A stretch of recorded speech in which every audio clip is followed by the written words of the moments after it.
எதுவாக இருந்தாலும் நல்லது கெட்டது ரெண்டத்தையுமே சொல்லணுமா இல்லையா? எப்போ பார்த்தாலும் கெட்டது மட்டுமே சொல்லிட்டு இருந்தா கச்சிட்டமாக இருக்கு எங்களுக்கெல்லாம் அப்படின்ற மாதிரி பேசியிருக்காரு ஒருத்தர். யார் அவர்? அமைச்சர் மனோ தங்கராஜ் அவர்கள். ஐயா தான் ஆவினை இப்போ பார்த்துன்னுக்கிறாரு.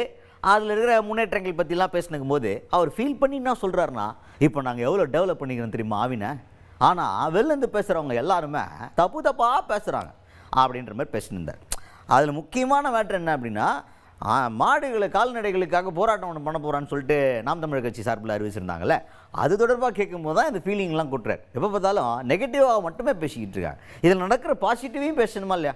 குறை சொல்லுபவர்கள் நல்லதையும் நடக்கிற நல்லதையும் சொல்லிட்டு இந்த குறையை சொன்னால் நம்ம அதை அப்ரிஷியேட் பண்ணுவோம். சரி ரைட், இதில் பிரச்சனை இருக்குன்னா அதை என்னென்னு பார்ப்போம் அப்படின்னு நம்ம பார்க்கலாம். ஆனால் வெறும் குறையை மட்டுமே சொல்லிக்கிட்டு இருக்கிறது இது நல்லது கிடையாதுல்ல அப்படின்ற மாதிரி ஃபீல் பண்ணியிருக்காரு மனோ தங்கராஜ் அவர்கள்.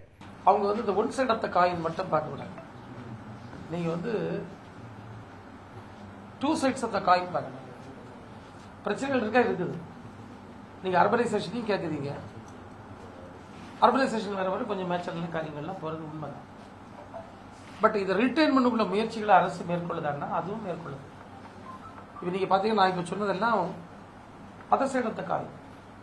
இவ்வளோ லோன்ஸ் கொடுக்கும், இன்புட் சர்வீசஸ் அவ்வளவு கூட்டி கொடுத்துட்ருக்கோம், பல்வேறு ஃபெசிலிட்டிஸ் நம்ம பார்த்துட்டு இருக்கோம். மேய்ச்சல் குறைஞ்சதுன்னா நாங்கள் இப்போ அடுத்தது ஊர்காப்பில் எப்படி கொண்டு வரதுன்றதுக்கு தீவிரமான முயற்சிகள் மேற்கொண்டு டிஎம்ஆர் டோட்டல் இந்த மிக்ஸ்ட் ரேஷன் சொல்லுவோம். இப்போ நீங்கள் பார்த்தீங்கன்னா குமரகுரு காலேஜ் ஏற்கனவே எங்களோட ஒரு அக்ரிமெண்ட் பண்ணி ஈரோட்டில் நாங்கள் விவசாயிகள் மத்தியில் மிக தீவிரமாக பணியாற்றி கொண்டிருக்கின்றோம். அதில் மெயினாக நாங்கள் செய்யறது தீவனம் மேம்பாடு. அவங்க வெட்டினரி டிபார்ட்மெண்ட்டு எங்கள் கூட பணியாற்றிட்டு இருக்கோம். எப்படி தீவனங்களை மேம்படுத்துவது, டோட்டல் மிக்ஸ்ட் ரேஷன் எப்படி கொடுக்குறது, இதன் மூலம் பாலில் எப்படி பெருக்குவது, இப்படி பல முயற்சிகள் நாங்கள் எடுத்துட்டு இருக்கோம். நல்ல ரிசல்ட் வந்துட்டு இருக்கு. இதை விமர்சனங்கள் பண்ணுகின்றவர்கள் ஒரு நேர்மையான மனதோடு விமர்சனம் பண்ணாங்கன்னா நல்லதையும் சொல்லணும்.